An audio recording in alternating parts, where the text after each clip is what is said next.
Hello and welcome. My name is Brian Kaplan, editor of The Banker, and this is the fifth and final part of a video series we've been doing with HSBC on connecting to growth opportunities throughout the world. Now I'm here with Sarath Singh Gupta, who's the head of global trade and receivables finance in India for HSBC, as well as Simon Constantinides, who's the regional head of global trade and receivable finance in Asia for HSBC. Welcome, gentlemen. Now, Sarath, India's obviously been picked out as it's a brick economy. It's the second most populous country in the world. It's clearly destined for great things, but how is it actually doing at the moment?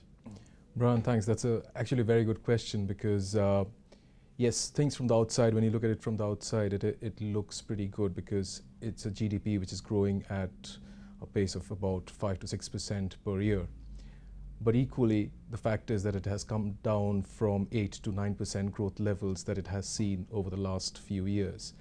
And if you look at the mood in India, there has been a bit of a slowdown in the industrial growth in India. The inflation rates are very high. So all that sort of, there is a general mood within the industry of things sort of slowing down.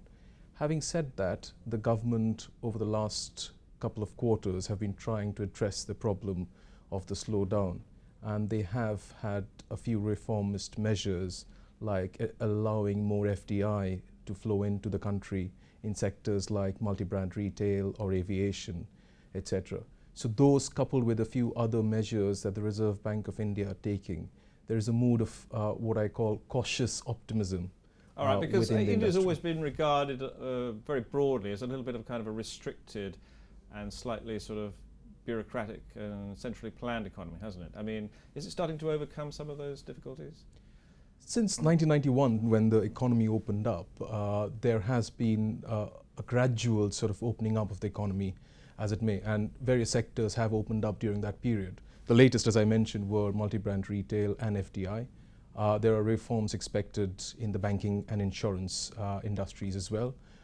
So yes, there are sectors which are opening up for different countries to come in and participate in India's growth. But it is always going to be a measured one.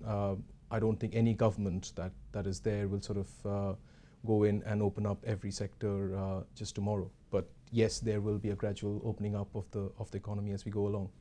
Okay, now Simon, so we've heard there, the economy is motoring. I mean, by European standards, it's sort of motoring very fast.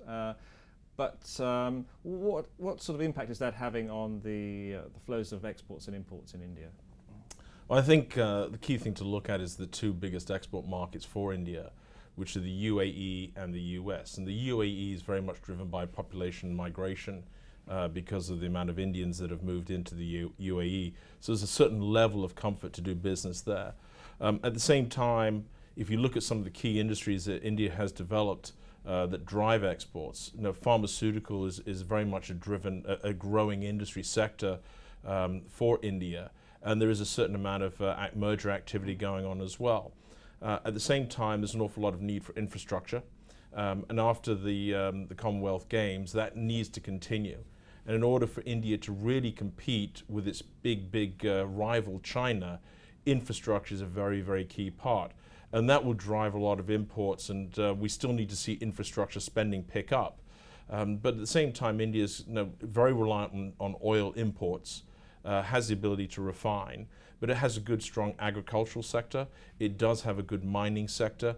And so you've also got the machinery sectors as well. So there's an awful lot of running into Africa from India as well to compete with the Chinese. And at the same time, there's an awful lot of machinery and equipment, and that pushes them up the value chain as well. But I think we should also focus that with such a large economy that has been typically very domestic driven, as the population moves up the wealth ladder into the middle class, that will continue to also drive imports. So it will be a good blend and mix of export and import activity as well that we see over the next few years. Okay, now when you say that a leading export market for India is the UAE, I'm sure a lot of people listening to this will be very surprised to hear that. And it is true you've got a big resident Indian population there, but is that also a function of the UAE being a transshipment centre for Indian goods? There's a certain amount of that as well, but I think that there's huge opportunity because most businesses will go where they're comfortable.